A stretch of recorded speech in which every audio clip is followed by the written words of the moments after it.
Hello guys, तो मैं Sophia आपके लिए एक और नए टॉपिक के साथ में। और यहाँ पर एक बहुत ही इम्पोर्टेंट क्वेश्चन है। हमने बोहर्स मॉडल को स्टडी किया है और बोहर्स मॉडल के साथ में हमने यहाँ पर कुछ स्टडी किया था कि रिडबर्ग कांस्टेंट क्या होता है और हाइड्रोजन को का जो स्पेक्ट्रा था, लाइन स्पेक्ट्रा, उसको हमने बोहर्स मॉडल की हेल्प से स्टडी किया। लेकिन एक क्वेश्चन अराइज होता है कि why does the negative electronic energy for hydrogen atom mean. Hydrogen atom की जो नेगेटिव इलेक्ट्रॉनिक एनर्जी होती है उसका मतलब क्या होता है। क्लियर? देखिए, जितने भी पॉसिबल ऑर्बिट्स होते हैं हाइड्रोजन के, उन सभी पॉसिबल ऑर्बिट्स के अंदर जो इलेक्ट्रॉन होता है हाइड्रोजन एटम का, ठीक है, उसका कैसा साइन होता है? नेगेटिव साइन होता है। अब ये जो नेगेटिव साइन होता है इसका क्या कन्वे होता है? ठीक है, इस नेगेटिव साइन का मतलब ये होता है कि किसी भी इलेक्ट्रॉन की जो एनर्जी है एटम के अंदर वो लोअर है। ठीक है, किसी भी इलेक्ट्रॉन की एनर्जी किसी भी एटम के अंदर क्या है? लोअर है फ्री इलेक्ट्रॉन के कंपैरिजन में। जो फ्री इलेक्ट्रॉन है, एक फ्री इलेक्ट्रॉन है और एक कैसा इलेक्ट्रॉन है? ठीक है, एक कैसा इलेक्ट्रॉन है? एक तो फ्री इलेक्ट्रॉन है और एक एटम का इलेक्ट्रॉन है। तो जो फ्री इलेक्ट्रॉन की एनर्जी है उससे एटम के इलेक्ट्रॉन की एनर्जी क्या रहेगी? क्या रहेगी? जो रेस्ट में है उसको हम फ्री इलेक्ट्रॉन कह रहे हैं। और एक इलेक्ट्रॉन ऐसा है जो मोशन कर रहा है, तो फ्री इलेक्ट्रॉन की एनर्जी से जो मोशन कर रहा है उसकी एनर्जी क्या रहेगी? लोअर रहेगी, तो उसको हम नेगेटिव साइन से इंडिकेट करेंगे। अब जो फ्री इलेक्ट्रॉन है जो रेस्ट में है, ठीक है, उसका मतलब क्या हुआ? जो रेस्ट में है, जो फ्री इलेक्ट्रॉन है, उसका मतलब ये हुआ कि वो न्यूक्लियस से बहुत दूर है और वहाँ पर जो एनर्जी वैल्यू अराइज हो रही है, असाइन हो रही है, वो ज़ीरो है।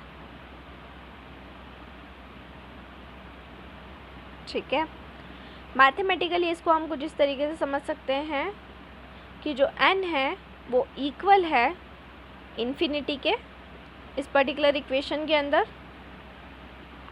सो ई इन्फिनिटी की वैल्यू ज़ीरो हो गई। अब जैसे जैसे कोई इलेक्ट्रॉन है, मान लो वो क्लोज हो रहा है, किसके क्लोज हो रहा है? न्यूक्लियस के क्लोज हो रहा है, न्यूक्लियस के पास आ रहा है, तो n की वैल्यू क्या हो रही है? डिक्रीज। और ई एन क्या हो रहा है? लार्ज हो रहा है। ई एन की वैल्यू बड़ी हो रही है एब्सोल्यूट वैल्यू से और बहुत ज़्यादा क्या होती जा रही है? नेगेटिव होती जा रही है। सबसे ज़्यादा जो नेगेटिव वैल्यू रहेगी वो n=1 के लिए रहेगी, पहला प्रिंसिपल क्वांटम नंबर, क्योंकि वो न्यूक्लियस के बहुत ज़्यादा क्लोज होगा, इसीलिए वो बहुत ज़्यादा स्टेबल माना जाएगा और इसीलिए इसको हम ग्राउंड स्टेट मानते हैं। क्योंकि जो सबसे स्टेबल स्टेट होती है उसको ग्राउंड स्टेट कहा जाता है, जहाँ से इलेक्ट्रॉन को निकालना मुश्किल है, बहुत ज़्यादा मुश्किल है।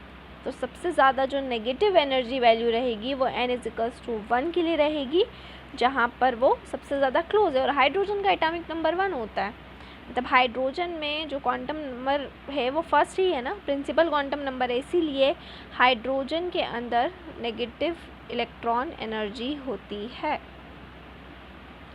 नील बोहर ने एटॉमिक दिया था, इनके बारे में कुछ डिटेल पढ़ लेते हैं। देखिए, सबसे पहले तो नील बोहर एक फिजिस्ट थे, पीएचडी की थी इन्होंने 1911 में। जे थॉमसन, रदरफोर्ड के साथ में इन्होंने एक ईयर स्पेंड किया था। ठीक है, 1930 में ये वापस आए, रिटर्न आए और इन्होंने वहीं पर अपनी जो भी, जहाँ से इन्होंने अपनी यूनिवर्सिटी से पीएचडी कंप्लीट किया था, वहाँ पर अपनी बाकी की लाइफ स्पेंड करी। 1920 में इनको डायरेक्टर बोला गया इंस्टीट्यूट ऑफ थियोरेटिकल फिज़िक्स का, फर्स्ट वर्ल्ड वॉर के बाहर। ठीक है, जो बोहर थे उन्होंने पीसफुल यूजेस किए एटॉमिक एनर्जी के।